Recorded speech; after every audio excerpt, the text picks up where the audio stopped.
ನಮಸ್ತೆ. A1 ಶೈನ್ಗೆ ಸ್ವಾಗತ. ನಾಡಿನ ಹಬ್ಬ, ಮಣ್ಣಿನ ಸಂಸ್ಕೃತಿ, ಮಕರ ಸಂಕ್ರಾಂತಿಯು ಆಕರ್ಷಣೆಯ ಹಬ್ಬ.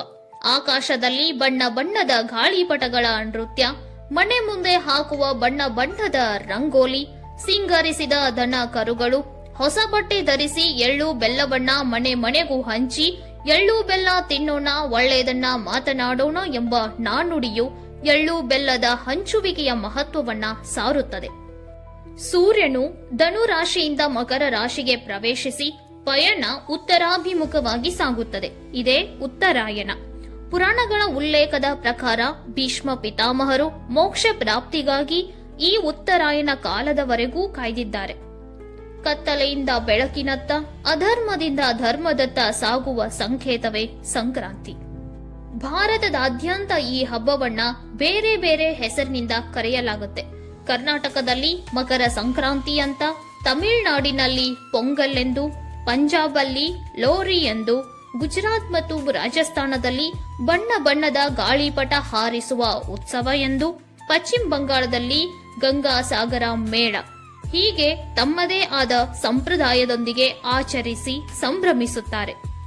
ನಮ್ಮ ಹಿರಿಯರು ಹಬ್ಬದ ಸಂಪ್ರದಾಯವನ್ನ ಉಳಿಸಿ ಬೆಳೆಸಿಕೊಂಡು ಬಂದಿದ್ದಾರೆ ಅಂದ್ರೆ ಅದು ವೈಜ್ಞಾನಿಕವಾಗಿಯೂ ಇರುತ್ತೆ. ಚಳಿಗಾಲದಲ್ಲಿ ನಮ್ಮ ದೇಹಕ್ಕೆ ಸೂರ್ಯನ ಕಿರಣಗಳು ಅವಶ್ಯಕತೆ ಹೆಚ್ಚಾಗೇ ಇರುತ್ತೆ. ಗಾಳಿಪಟ ಹಾರಿಸುವ ನೆಪದಲ್ಲಿ ಗಂಟೆ ಗಂಟಲೆ ಬಿಸಿಲಿನಲ್ಲಿ ಕಾಲ ಕಳೆಯುವುದರಿಂದ ದೇಹಕ್ಕೆ ಸಮೃದ್ಧವಾಗಿ ವಿಟಮಿನ್ ಡಿ ದೊರೆಯುತ್ತದೆ. ಇದರಿಂದ ರೋಗ ನಿರೋಧಕ ಶಕ್ತಿ ಹೆಚ್ಚಾಗುತ್ತದೆ. ಹಾಗೆ ದೈಹಿಕ ವ್ಯಾಯಾಮ, ಏಕಾಗ್ರತೆ ಮತ್ತು ದೃಷ್ಟಿ ಸಾಮರ್ಥ್ಯ ಸುಧಾರಣೆ. ಇನ್ನು ಎಳ್ಳು ಬೆಲ್ಲದ ಉದ್ದೇಶ ನೋಡೋದಾದ್ರೆ ಸಾಮಾಜಿಕ ಬಾಂಧವ್ಯ, ಆರೋಗ್ಯದ ದೃಷ್ಟಿಗಾಗಿ ಮತ್ತು ಪ್ರಕೃತಿಗೆ ಕೃತಜ್ಞತೆ ಸಲ್ಲಿಸುವುದಕ್ಕಾಗಿ. ಚಳಿಗಾಲದಲ್ಲಿ ದೇಹಕ್ಕೆ ಹೆಚ್ಚಿನ ಶಕ್ತಿ ಮತ್ತು ಉಷ್ಣತೆಯ ಅವಶ್ಯಕತೆ ಇರುತ್ತದೆ. ಎಳ್ಳು, ಬೆಲ್ಲ, ಶೇಂಗಾ ಮತ್ತು ಕೊಬ್ಬರಿ ದೇಹಕ್ಕೆ ಅಗತ್ಯವಾದ ಎಣ್ಣೆ ಅಂಶವನ್ನು ಮತ್ತು ಪೋಷಕಾಂಶಗಳನ್ನ ನೀಡಿ ಆರೋಗ್ಯವನ್ನ ಕಾಪಾಡುತ್ತವೆ. ಸಮೃದ್ಧವಾದ ಫಸಲು ನೀಡಿದ ಪ್ರಕೃತಿಗೆ ಕೃತಜ್ಞತೆ ಸಲ್ಲಿಸಲು ಎಳ್ಳು ಬೆಲ್ಲವನ್ನ ದೇವರಿಗೆ ಅರ್ಪಿಸಿ ನಂತರ ಎಲ್ಲರಿಗೂ ಹಂಚಲಾಗುತ್ತದೆ. ಎಳ್ಳು ಬೆಲ್ಲವನ್ನ ಪರಸ್ಪರ ಹಂಚಿಕೊಳ್ಳುವ ಮೂಲಕ ಹಳೆಯ ಕಹಿ ನೆನಪುಗಳನ್ನ ಮರೆತು ಸಂಬಂಧಗಳಲ್ಲಿ ಸಿಹಿಯನ್ನ ತುಂಬುವುದು ಈ ಹಬ್ಬದ ಮುಖ್ಯ ಉದ್ದೇಶವಾಗಿದೆ. ಗಾಳಿಪಟಕ್ಕೂ ಶ್ರೀರಾಮನಿಗೂ ಇರುವ ನಂಟು. ಮಕರ ಸಂಕ್ರಾಂತಿಯಂದು ಗಾಳಿಪಟ ಹಾರಿಸುವುದು ರೂಢಿ ಕೇವಲ ಮನರಂಜನೆಗಾಗಿ ಮಾತ್ರವಲ್ಲ. ರಾಮಾಯಣದ ಪ್ರಕಾರ ಪುರುಷೋತ್ತಮ ಶ್ರೀರಾಮನು ಮೊದಲ ಬಾರಿಗೆ ಮಕರ ಸಂಕ್ರಾಂತಿಯಂದು ಗಾಳಿಪಟ ಹಾರಿಸಿದನು. ಆ ಗಾಳಿಪಟವು ಇಂದ್ರಲೋಕವನ್ನೇ ತಲುಪಿರುವುದಾಗಿ ಉಲ್ಲೇಖವಿದೆ.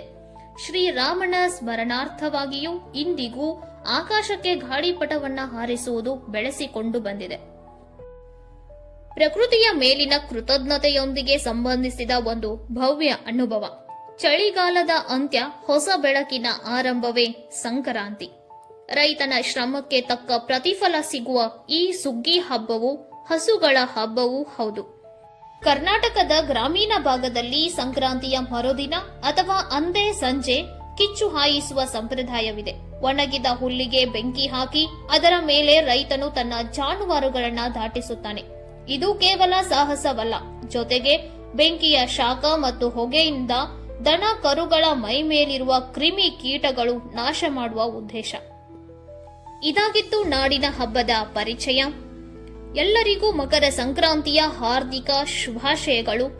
ನಿಮ್ಮ ಪ್ರಯತ್ನಗಳೆಲ್ಲವೂ ಫಲ ಕೊಡಲಿ, ನಿಮ್ಮ ಜೀವನ ಸಮೃದ್ಧವಾಗಿರಲಿ, ಸೂರ್ಯ ಪಥ ಬದಲಿಸುವಂತೆ ನಿಮ್ಮ ಜೀವನದಲ್ಲೂ ಒಳ್ಳೆಯ ಶುಭಾರಂಭವಾಗಲಿ. ಮಕರ ಸಂಕ್ರಾಂತಿಯು ನಿಮಗೂ ನಿಮ್ಮ ಕುಟುಂಬಕ್ಕೂ ಪ್ರಗತಿ, ಸಮೃದ್ಧಿ ಮತ್ತು ಯಶಸ್ಸು ತರಲಿ.